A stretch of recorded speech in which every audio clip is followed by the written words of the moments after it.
All right, Michigan Perspectives. I'm Sarah Moss. I'm an epistemologist and philosopher of language in the Michigan department, and I'm stoked that I get to make these videos for you. I'm going to do 3 short videos because they say that's a lot better than just doing like 1 hour-long speech on why knowledge should be the norm of legal proof. So my first video, that's this one, that's going to be about like 5 mistakes that you should not make as a prospective grad student. So this is my little hobby horse, my little soapbox. And so I've just spoken with a few people who have said after speaking, oh wow, that's really helpful. I hadn't thought about it that way. So I was hoping maybe I could get the info out to more people this way at once. So mistake number 1, I think it's really easy to just drill down and focus a little too much on like one temporal dimension of the decision, either the short term, like coursework next 2-3 years, or medium term, how am I going to write the best dissertation possible, or long term, oh, what's this program placement like? I need to just focus on the record. And I just want to say, like, you got to kind of hold all 3 in your head at once. Because on the one hand, I think it's totally important to think about, well, where do I want to live for the next, 5 or 6 years of my life? That said, it's also important to think about, well, where do I want to live for the next 35 years of my life? So you do want to come out of this place, even if it means in the short term, living somewhere that's not ideal for you.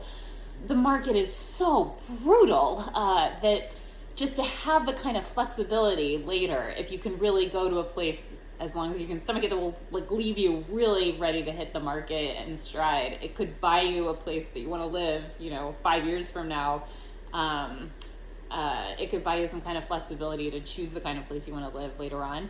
So that's like focusing on the long term. Another dimension of this is I think a lot of people it's all about the dissertation. And I remember even as I was a prospective grad student walking along, and I think I talked to Jason Stanley, and I said, oh, I just want to really write the best dissertation possible. And he said, no, you don't. Because really, frankly, unless you're a historian, philosophy is not a book field. You don't really need to write a magnum opus dissertation. What you need to do is get yourself in a really good position to write a kick-ass writing sample and have a really solid job talk and have a couple different really well-developed, marketable AOSs. And your dissertation might get thrown together at the end of your 5th year when you're kind of leaving, and it's just the best 3 papers that you wrote for the more practical, pragmatic purposes of getting yourself a job. So maybe don't obsess so much about the dissertation. That said, of course it's important to look for a good person who will be your primary advisor, but it's also important to think about, the next 2 to 3 years, I'm going to be taking classes and I want to be with grad students who are making me excited to do philosophy, who are really working hard, being nice, being smart, and being active, and who are the people you also want to be around, because that'll matter so much. This is, kind of cliche by this point, but I think it does work to focus on the short term too. I.e. your coursework and your peers, even for the next few years. So just try to juggle all bits of the big picture in your mind at once. So that's tip 1. Mistake 2, in the last week, we've just been slammed as faculty by recent events, current events. So one mistake is, I think, I've talked to a couple of people who are oh, I wish I knew how so-and-so, whether I click with them, and they haven't really emailed me. I don't know if I can email them. Email them. I have, 11 students who really wanted to meet with me on campus, and I haven't even yet gotten to email all 11. I'm just starting at the top and I'm working my way through, but I don't know, maybe there's somebody who's just number 9 on my list and they are really wondering that about me. I just really wish, please email. If you're really excited and you think you want to work with someone and you wonder, what are they really like in person? Just approach them, say, hey, I'm really interested in working with you. And that's a good way. It just don't be shy to ask. And you kind of got to realize, if we weren't on the admissions committee, then we don't know who any of you are yet, whether you've even just already turned down our program for some other place, or if you're really sincere about wanting desperately to come here. And just looking for more information. And so please reach out and do that for everybody, just anybody at Michigan, anybody in any program. You should not at all hesitate to just try to get in touch with people. Because after all, like the last week, I've been scouring the city of Ann Arbor for toilet paper and also putting together like a syllabus, not just for college, but for kindergarten. So like fun animal facts, and double digit subtraction and setting up Zoom appointments so that, my kid has like a social life. And, so sloths lose a third of their body weight when they poop. And I got like 100 more of those. So just if you want to get in touch, please email me, and I promise to give you lots of facts, including fun animal facts for anyone who wants them. Okay. Third mistake, I think it's possible to ask too many generic questions when you get in those kinds of conversations with people, like, oh, what's the program like? Are the grad students happy?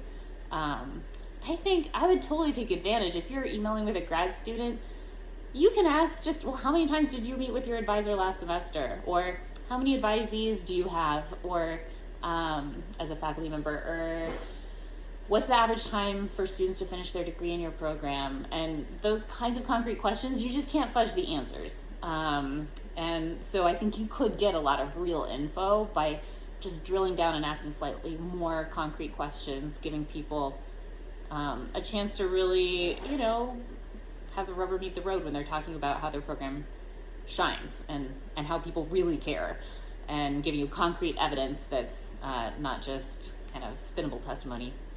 A fourth mistake, I think, is just feeling completely overwhelmed. So it's a stressful time making this decision, even minus COVID-19. It's a super stressful time, and it can feel like even when you're visiting programs, really, you would feel at the end of visiting programs very possibly like you just didn't have enough information to make the decision, because it's such a momentous decision, and it is.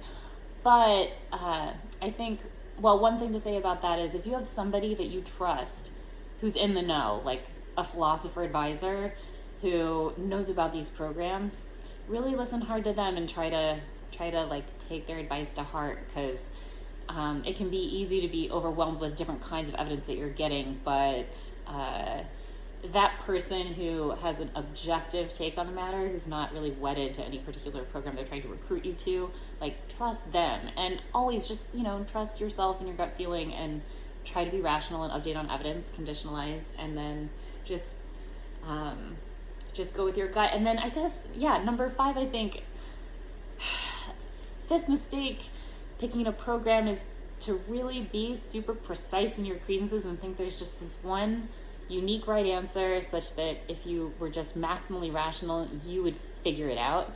And, we're analytic philosophers. Odds are you're probably a little more like that than the general population. I mean, I know I am, but I think actually, if this helps at all, I think any decision you make, it could very well be self-ratifying in this very concrete decision theoretic sense. Like, whatever you do, you'll be glad later that you did it, and you'll get evidence that it was the right thing for you, because you'll become the kind of person who really takes advantage of whatever strengths the program you end up in has. So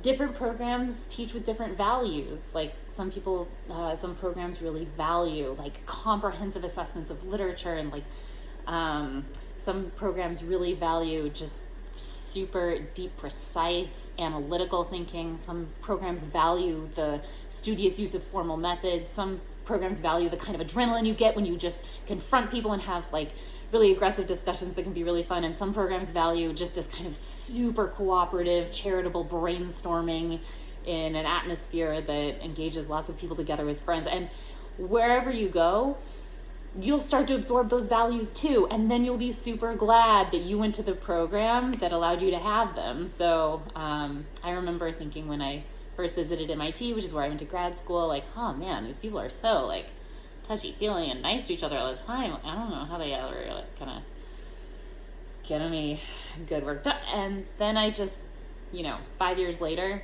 I'm thrilled that I went somewhere that had such a nurturing, supportive, positive environment. Yeah, as an Oxford BPhil student, that wasn't my jam. So whatever decision you make, odds are you'll be glad you did it. And I guess footnote to like Liz Harmon paper on I'll be glad I did it reasoning.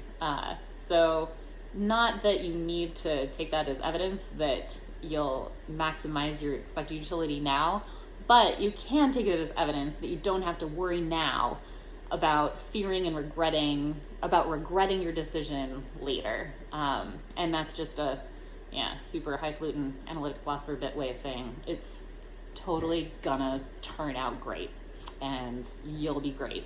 Wherever you end up, it'll be great. And so reach out to me, and if you're interested in more philosophy stuff, see the next video in which I'm going to talk about epistemology and law and the intersection of what I work on, like some formal epistemology and issues in statistical evidence.